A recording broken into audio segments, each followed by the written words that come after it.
چلیں تو دوستو عرب دنیا کی طرف چلتے ہیں جہاں پر بستے ہیں ہمارے اوورسیز پاکستانیوں کے لیے روشن ڈیجیٹل اکاؤنٹ متعارف کرا دیا گیا ہے۔ پاکستان میں وزیر اعظم عمران خان نے بیرون ملک مقیم پاکستانیوں کی سہولت کے لیے روشن ڈیجیٹل اکاؤنٹ متعارف کرانے کی منظوری دے دی ہے۔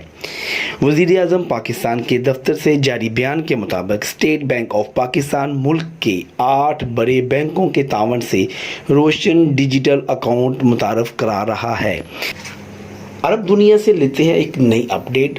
مکہ میں جبل النور پر کیبل کار نصب کرنے کے منصوبے پر غور کیا جا رہا ہے۔ اس ضمن میں شہری منصوبہ بندی سے متعلق متعدد سرکاری اداروں کی جانب سے ترقیاتی پروگرام پر مشتمل رپورٹ متعلقہ وزارت کو پیش کر دی گئی ہے۔ مکہ کے مطابق مقدس دارالحکومت میں مختلف اسلامی تاریخی اہمیت کے حامل مقامات پر ترقیاتی امور سے متعلق کمیٹی کی سفارشات میں کہا گیا تھا کہ جبل النور اور جبل السور پر آنے والے زائرین کی سہولت کے لیے ترقیاتی کام کیے جائیں گے۔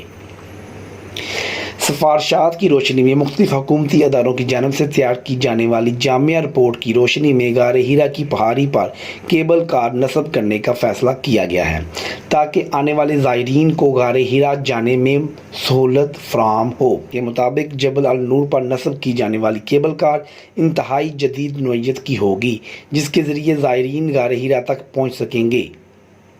واضح رہے، جبل النور وہ پہاڑی ہے جس کی چوٹی پر غار ہیرا واقع ہے جہاں سے نور نبوت حضرت محمد مصطفیٰ صلی اللہ علیہ وآلہ وسلم پر پہلی وحی نازل ہوئی تھی۔